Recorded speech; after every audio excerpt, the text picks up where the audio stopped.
Who does the work on your farm? What did your brothers and sisters do, and what did your mother do? My mother was a hard worker. She would work in the fields raking hay with a horse. I, as a little boy, would stand up on a bar on the rake between her legs. He had her arms around me driving the horse. And when I fell asleep, they'd lay me down in the shade on a pile of hay, and I would wake up when they were ready to go home. But she did a lot of work on the farm, and my sister, she didn't do a lot of work on the farm. She went to live with my aunt and go to college when she was, I believe, 16. My two brothers worked on the farm. My oldest brother started his own business at about 19 years old or so. That's the parade trucks you see on the road today. My other brother went into the construction business, and he ran DF Prey. It's still running today by my nephew, Scott Prey. And I was the youngest and the one that stayed on the farm.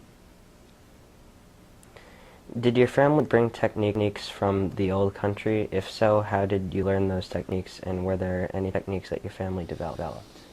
Well, I'm a grandson of Roger Williams, so all the technologies were here. So, not really. It was just a practice that the family had always used in farming. My grandfather was a blacksmith as well as a farmer, and a wheelwright. He even built wagons, and I guess that's probably where I got the mechanic side from. What cultural differences have existed or still exist between South and North Rehoboth?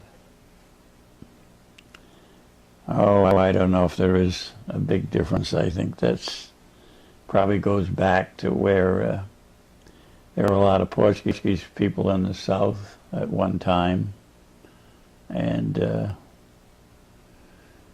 they used to think that they didn't get treated as well, but I never found that, really. Describe the seasonal aspects of your work, for example, a typical day in the summer versus a typical day in the winter. Well, in the summertime, between chores, we worked in the fields, whether it was picking up potatoes or hauling in hay or hauling in corn to feed the cattle in the winter. And in the wintertime, basically we took care of the animals. We might have packaged up potatoes in 100-pound bags to take to the produce people in Providence. Explain how technology changed over the years when you farmed.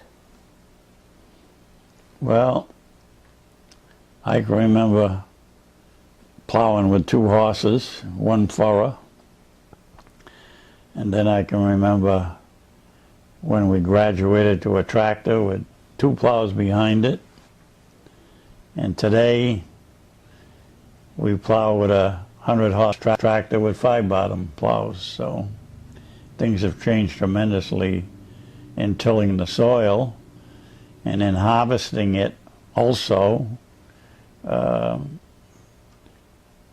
We used to pick up hay with a hay fork and haul it into the barn and store it in a hay loft. Today it's baled up in either square or round bales, all handled mechanically. As far as the silage, you used to harvest it into bundles, drop it on the ground, pick it up, haul it into the silo, and then chop it at the silo and blow it up into it. Today we have these field harvesters that chop anywhere from 2 to 4 rows at a time, blow it into the truck, and store it in big silage bags. So things have changed tremendously there. As far as cows are milked now instead of by hand. When I was a little boy, to pipeline milkers and milking parlors, where the cow comes in, gets something to eat, and gets milked in the parlor. So everything has changed on the farm dramatically, really. Where there was 5 men taking care of maybe 100 cows, today it's probably 1 or 2. So things have changed dramatically, everything. How do you feel about the land you farmed, and what did or may happen to it? Well, the land we farm, oh yes, well, milk machines came along then, and so we had to, I believe when we first got milking machines, we had about 70 cows, and we had to run 3 milking machines. There were pails like, and you put the tet cups on the cows, and then you dumped the milk out of them and went on to the next one. Of course, there were other chores besides milking cows. You had to feed them. And as I got bigger, that was one of the chores, was to feed them when you first got up in the morning. And I had to get up earlier as I got older. Mm-hmm. We used to go in the barn at 5 o'clock in the morning, and I would spend about 2 hours in the barn before I went to school. And that was 7 days a week. So. And then you'd have to do chores after school. At night, yeah, yes, yeah. Right. So, did you ever complain? Wouldn't have done any good. I'm just picturing teenagers, you know. Well, all your friends milked cows and did the same thing. So, if you were one out of a dozen that had to do it, you would have really felt bad for yourself. But all my friends, whether it was the Costa kids, the Roaches, the Pimentels, or whoever I hung around with, we all were dairy farmers, basically.